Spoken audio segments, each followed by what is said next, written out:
So there's massive flooding and a lot of structures were heavily damaged. So we were there this morning with the officials there. I think ito mga nangyayari sa atin ngayon, no, it's just a reminder to all of us that what we do here, no, in DPWH is really just so important for the everyday lives of the Filipino. Kanina po I was nakakaiyak talaga kasi I visited a community which was right beside the river.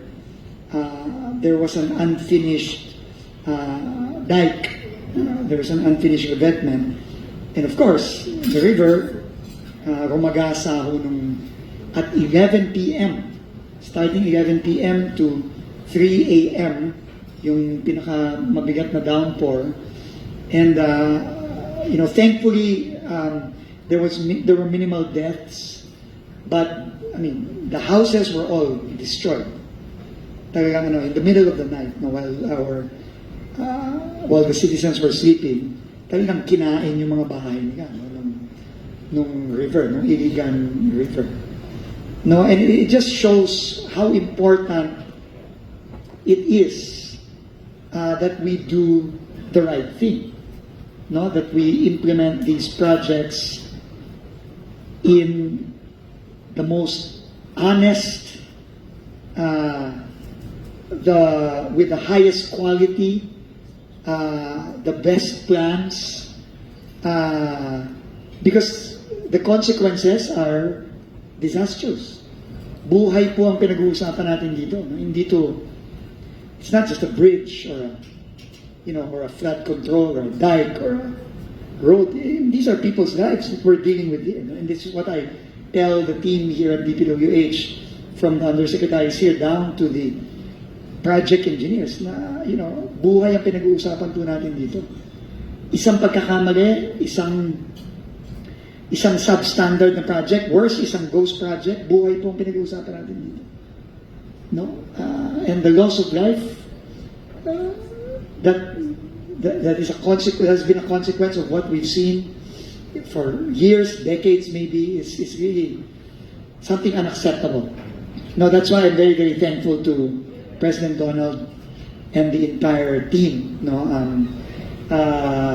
over at the Blockchain Council of the Philippines, the MAP, BYC, all our private sector partners, because really we cannot fix this by ourselves. We cannot. Masyadong deeply rooted yung mga problema sa DPWH, masyadong deeply rooted ang mga problema sa gobyerno, and we really need the innovations brought in by the private sector. Kasi kung kami lang, hindi mangyayari ito. No, hindi mangyayari ito. It will not happen. No, that's why, if you recall, during our first meeting, the launch of this in September, I was probably just a few weeks into this new job. Now I just entered my 5th month. No, I told Yusek, Nick, and Donald that we really gotta start this. No, because this is a major step in ensuring that what we've seen in the past doesn't happen again. No? And this is what the President keeps on repeating. Now, not only do we need to hold people to account, not only do we need to get the people's money back, but even more important than that probably is we have to make sure that this does not happen again. No, and this is one major step in that direction. It's not a silver bullet by any means, but it is a major step. No, and I know we're just starting with the foreign assisted projects under Senior Undersecretary Emil Sidain and his team. But I think if we can do it there, then I think there is no reason why we cannot implement this nationwide. No, in all projects, especially the locally funded projects as well. No, and as you know, in November the President launched our transparency portal, and I just want to give a shout out to our transparency portal team led by Sec Henry, who really helped us out here together with our private sector partners. They're here. Sina Al and everyone are here. It's really now a model, no, for government, no, and with the help of the ICT, with Sec Henry's team leading the charge in really replicating this, this unprecedented tool, no, that the president launched in November to all other agencies.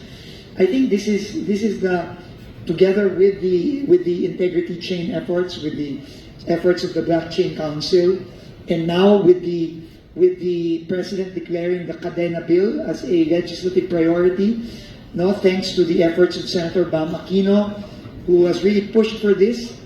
I think we can really make a difference, no? And not just in ensuring that these things that we have seen happen don't happen again, but also ensuring that we build proper infrastructure that will last. Yung tatagal-tagal, yung hindi isang bagyo lang sira na, wash out na. No, that we've seen in numerous instances all over the country. Minsan nga, kasama ko yung media where I go, and minsan siguro nagsasawa na sila because we keep on seeing the same thing. No? A incomplete bridge, a road that has not been maintained properly, a flood control that has been washed out just with one typhoon season, with one bagyo, sira na. Paulit-ulit na gan and Pilipinas nakakarindi na No, but we have to channel that frustration, we have to channel that anger, we have to channel that inis, no, yung inis talaga nakakarindi na, into efforts such as this, no, that will ensure that these things don't happen again, and we start building better and start building more of the right infrastructure as part of the President's Build Better More program. So again, thank you so much, everyone. Hindi namin po magagawa ito without you, no, especially to Donald and the team. And now we're here. We're going to go live in a few minutes. No, and we're going to start with our FAPs, with our foreign assisted projects, and we hope that we can roll this out to other projects, not just in DPWH, but in DOTR, in the National Irrigation Administration, in DICT, but I'm sure Sec Henry's taken care of that already.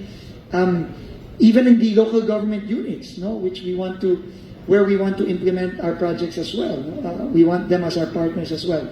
So with that, again, thank you very much, and maraming po salamat po talaga sa inyong suporta at sa inyong pasensya. Alam ko, Donald, hindi madaling makipagtrabaho sa gobyerno. Lalo na sa mga ahensya tulad ng DPWH, napakalaki, no, at napaka-komplikado. Pero thank you for sticking with us, and thank you for your commitment, and I hope wag nyo kaming iiwan. No? Maraming salamat po. God bless you.